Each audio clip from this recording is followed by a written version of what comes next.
Hello and welcome to our online counselling course on hyperacusis. My name is Laura Turton and I'm the Adult Audiology Manager at South Warwickshire NHS Foundation Trust, and one of my specialist areas to practice clinically is hyperacusis. And it's a funny term, hyperacusis. In Greek it actually means above hearing, which can be quite misleading. So stay tuned as we go through everything that you need to know on hyperacusis.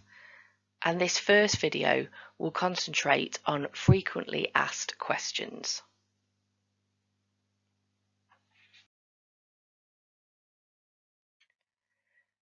So, welcome to the session. Thank you for coming. We recommend that you make yourself comfortable as we go through this together.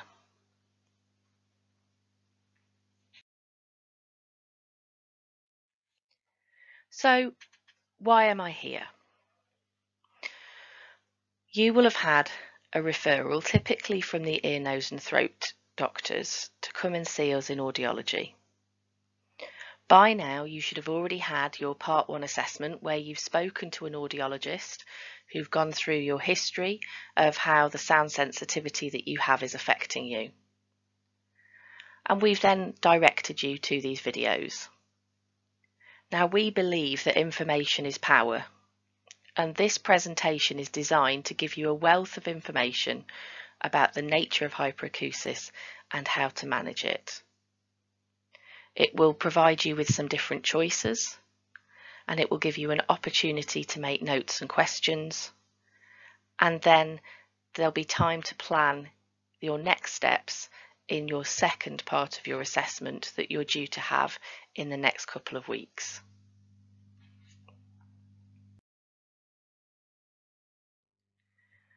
So what's the agenda for this course? Well, we cover in 3 videos 3 different topics. This first one is around frequently asked questions, and most importantly providing answers for those. The second video is understanding the ear, hyperacusis and how our brains interpret sound. And the third video provides you with different management options that you can choose to help with your hyperacusis. Now, we want you to watch all of these videos so that we're able to plan effectively with you at your next appointment. You may wish to make notes on things that you can relate to, that you see throughout this course, and record any questions that you may have so that we can address all of these in your next appointment. If your appointment is a long time ahead, you may even wish to watch them again to refresh yourself before we speak again.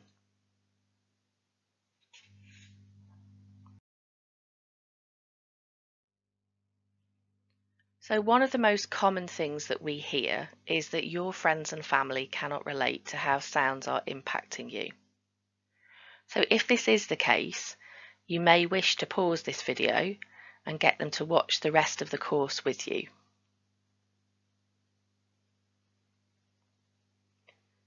So let's take a moment. Imagine being at a movie in a cinema where the soundtrack is turned on to the highest volume, where actors' voices are screaming at you, and after 5 minutes you leave holding your ears and cursing the theatre for its poor judgment, where turning newspaper pages, running water in the kitchen sink, your child placing dishes and crockery onto the table are all intolerable to your ears. And a baby cries, or a truck screeches its brakes to a halt and the sound is excruciating. You're bound to ask, what's happening to my ears?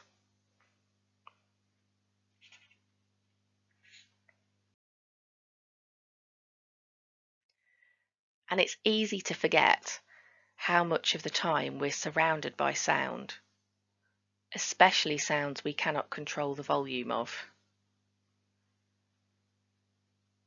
So if you're a member of the patient's family or one of their friends, just take a moment to think about your day, about where you've been and about what sounds you've heard. And generally, we live in a really noisy world.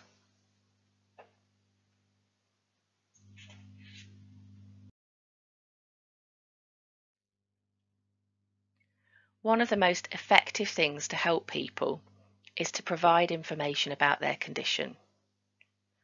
Lots of us choose to go to the internet for information, but the information that we often find there is not always that credible. There isn't actually a lot of information on hyperacusis, as it's quite a rare condition, and so we've collated a lot of this for you here. But you will notice there are a lot of holes in our knowledge on hyperacusis, and up until recently there was little research into it as a medical condition.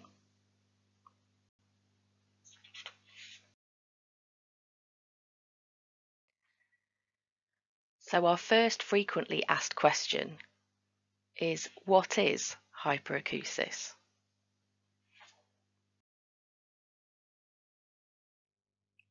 So the answer is that a person with severe hyperacusis has difficulty tolerating everyday sounds which become painful or loud.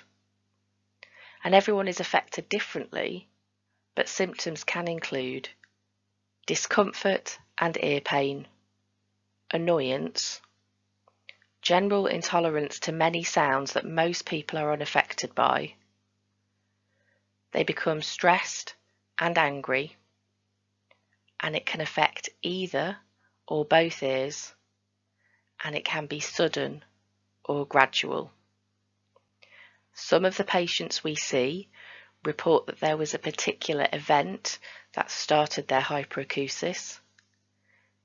Other people are unsure, and some people report that they've had hyperacusis for the whole of their lives.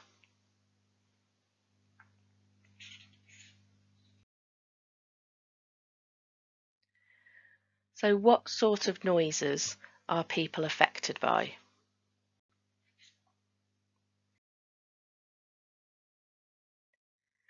Again, everyone is different, and it depends upon the type of sound sensitivity you may have. But sounds people can report are jingling coins, barking dogs, car engines, somebody chewing, a vacuum cleaner, children crying, their own voice or their partner or family members' voices, but everybody does vary.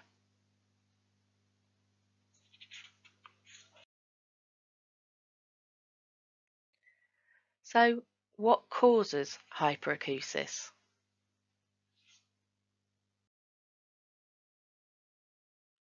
Well, the cause actually is really unclear. It can appear on its own or with other conditions, and it can start after an exposure to excessively high noise, through drugs, either through medication or recreational drugs, after a head injury, after surgery. There can be genetic factors. It can be after a difficult life event, or there can be no clear reason.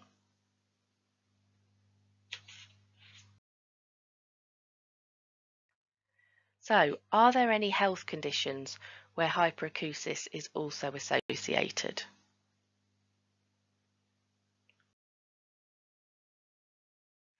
And there are a few medical conditions that have hyperacusis as a symptom. And so it can be important to get a medical opinion if you haven't done so already.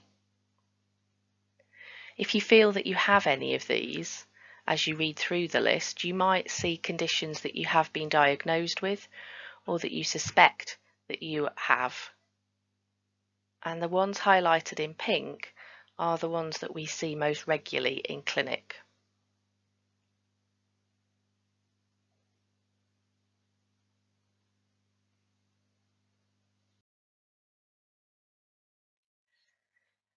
how common is hyperacusis?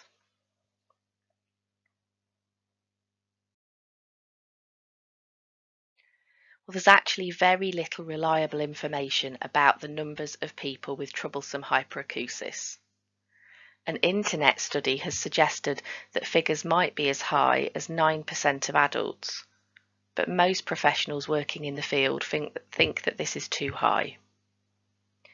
A more conservative estimate suggests that about 2% of the adult population have some degree of hyperacusis, and the number of people who are severely affected is only a small proportion of this total.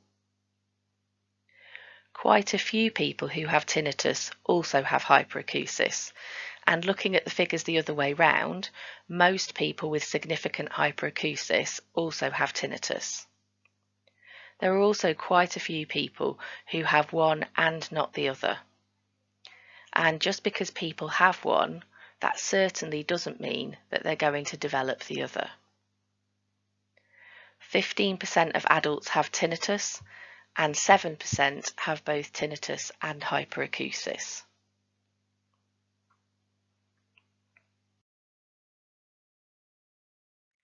Why does everyone experience sound sensitivity differently?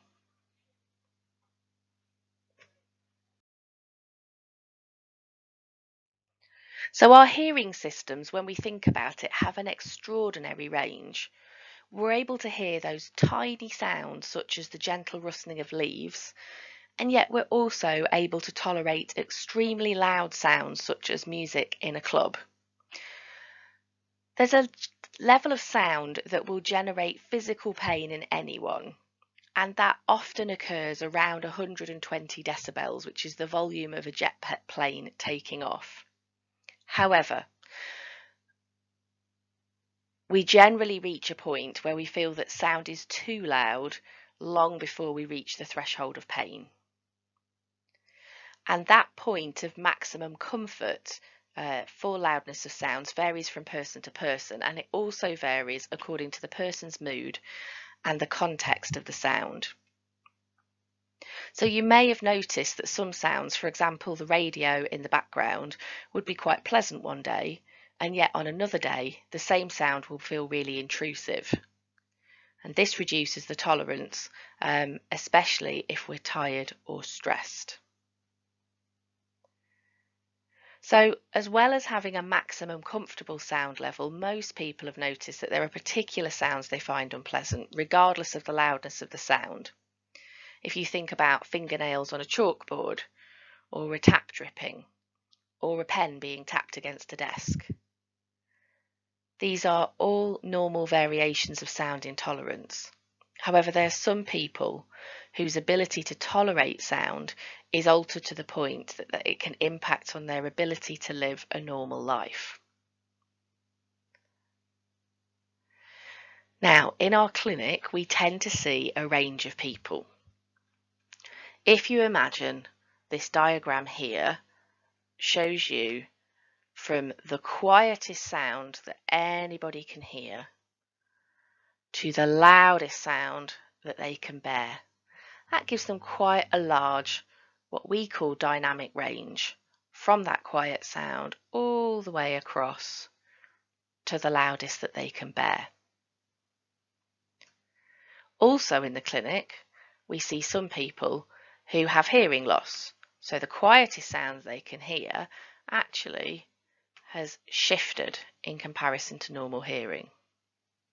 But the loudest sound that they can bear is exactly the same as somebody with normal hearing. We don't tend to see these on the hyperacusis clinic. We tend to see them for hearing aids. Also on our clinics, we see some people who have a hearing loss, so their threshold has still moved, but also they struggle with loud sounds because that's decreased in comparison to somebody with normal hearing. Now the challenge for us, if you have a hearing loss and a sound sensitivity, is that actually this range is significantly smaller than the one we have for normal hearing. And because of that, what we often find is that we need to make our technology work really hard for you. And it can do that, but we just have to bear that in mind. And finally, we see people where they have no hearing loss at all. That's still the same as normal hearing, but they do have a sound sensitivity because their tolerance has reduced. So whether you have a hearing loss or whether you have no hearing loss, there are ways in which we can support you.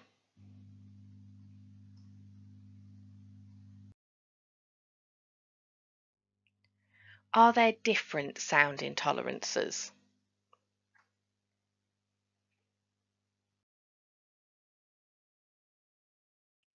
So the vocabulary around hypersensitive hearing can be quite confusing.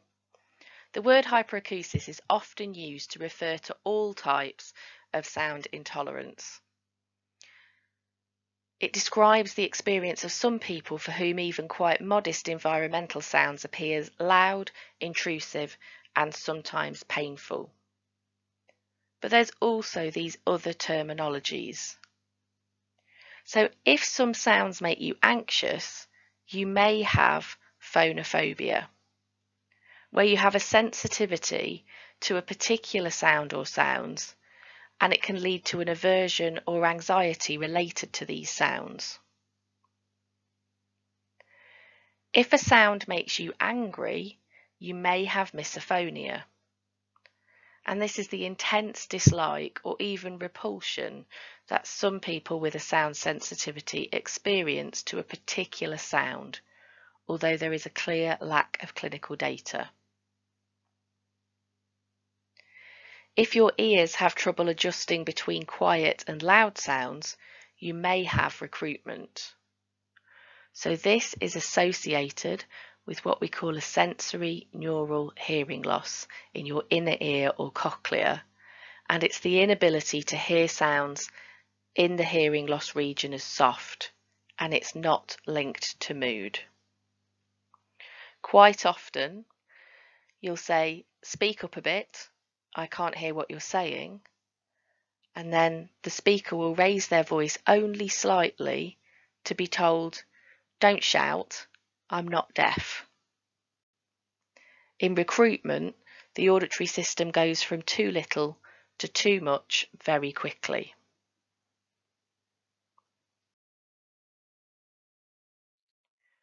What are the effects of hyperacusis?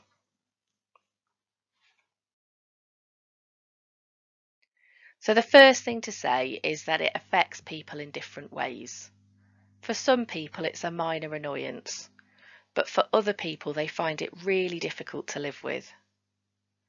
Some people with hyperacusis withdraw from social and professional activities and become isolated, and this can make their problem worse as they become fearful and anxious.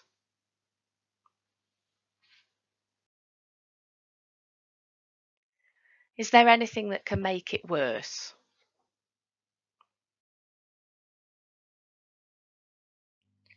So one common feature with altered sound tolerance is that you try to avoid loud sounds. And although this might sound like a common sense precaution, it can turn out to be counterproductive as it can make you even more sensitive to sounds. As you try to avoid the sound and the environment becomes quieter, the auditory system becomes more sensitive to sound because of this lack of sound input. So ear protection should not be used for normal day-to-day activities. Whilst it's understandable that you may wish to use earplugs or earmuffs when doing something like emptying a dishwasher or driving a car, it won't help in learning to manage the hyperacusis in the long term. Of course, it's sensible to use ear protection when doing something really noisy, such as using DIY tools. But if ear protection is currently being used for everyday situations, it's important to discuss this with us so that we can help you reduce this. To illustrate this more, there was a research paper in 2003 where there was an experiment with a group test of subjects, and they had a measurement called an uncomfortable loudness level taken, which is where researchers measure the sounds that they felt were uncomfortable. They were then sent away wearing an earplug in one ear and something called a white noise generator in the other ear, and we'll cover white noise generators in video 3. They were asked to wear these in those respective ears for 2 weeks, and then when they came back, their uncomfortable loudness level was compared. The ear that had the earplug had a worse tolerance for sound, whereas the ear with the white noise generator had a better tolerance for sound. And these results were reversed after a few days after the experiment was completed, but it does highlight the negative impact wearing ear protection can have.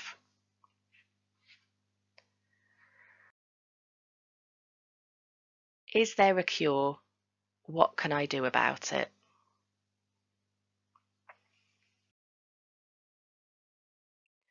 Although a cure to quickly eliminate hyperacusis does not currently exist, therapies can improve your quality of life by reducing your fear and anxieties, helping you cope with uncomfortable sounds, and even reducing your sensitivity to sounds. So hyperacusis does not generally go away on its own. People who have found a resolve to their hyperacusis have followed a treatment plan to desensitize themselves to sound. Hyperacusis can be cured if it's caused by another condition, such as migraine or Lyme disease, which is why we would recommend, if you feel you have something like this, that you go to a medical professional for extra support. If there is no clear cause, you may be offered treatment to help you make yourself less sensitive to everyday sounds.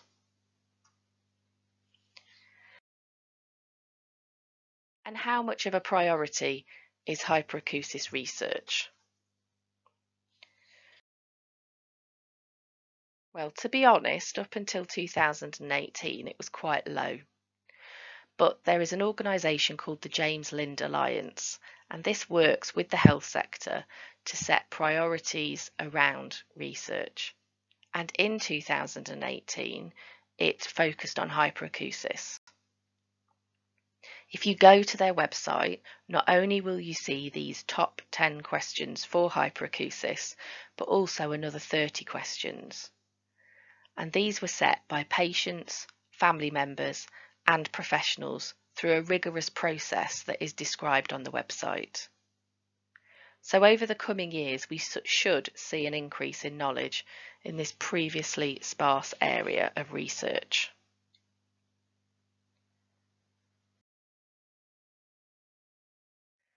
So, thank you for listening. We invite you to watch the second video in our course.